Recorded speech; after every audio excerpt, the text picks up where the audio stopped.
Ciao amici, seguitemi sul mio elicottero perché ne vedrete delle belle. Andremo in Val Formazza, all'estremo nord del Piemonte, per esplorare un paese che non c'è. Sì, perché quello originale che esisteva 90 anni fa si trova ora sommerso dall'acqua della diga di Morasco, creata per dare elettricità alla valle sfruttando le acque del fiume Toce. Questo è il borgo di Riale, un piccolo agglomerato di casette e negozietti turistici dominato da una deliziosa chiesetta.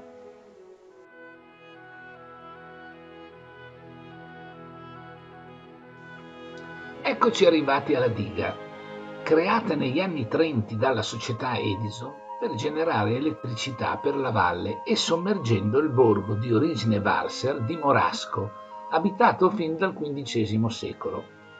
Se volete approfondire, leggete le info nella presentazione del video. Siamo a 1800 metri di quota e il panorama è affascinante. La diga è lunga 525 metri ed alta 55. Ha una capacità massima di 17 milioni di metri cubi di acqua.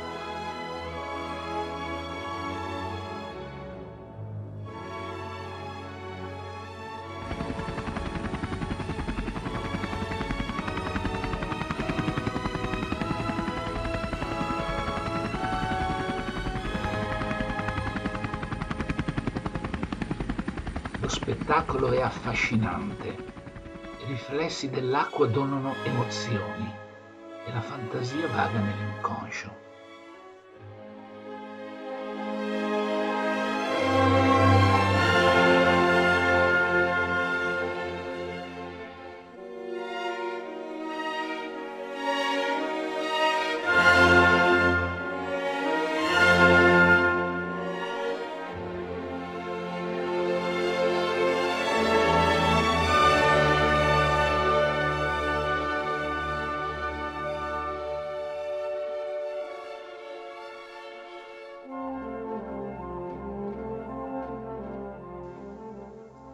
Ma le gioie spirituali, oramai appagate, devono lasciare spazio a quelle corporali.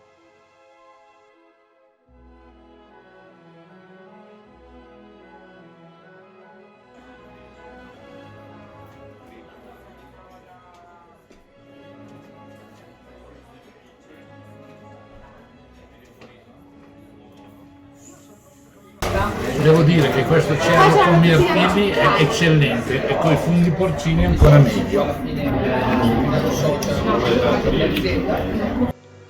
Gnocchetti con patate e porcini, fantastici. Polentina e vino della casa, stupendo. Piuttosto la morte che rinunciare al dolce. E dopo lo spuntino si va alle cascate. E naturalmente Chico non manca mai.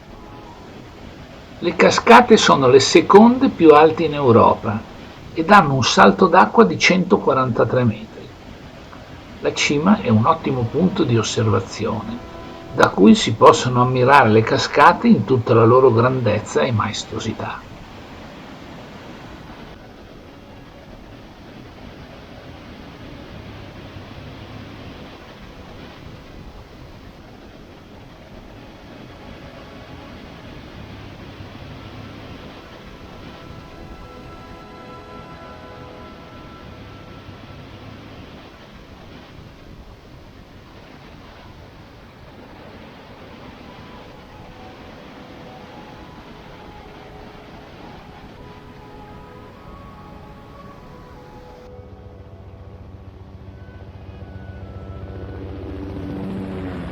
E con queste immagini, cari amici, il video finisce. Sperando che vi sia piaciuto e che quindi mi sia meritato il vostro mi piace e l'iscrizione al mio canale. Ciao, a presto!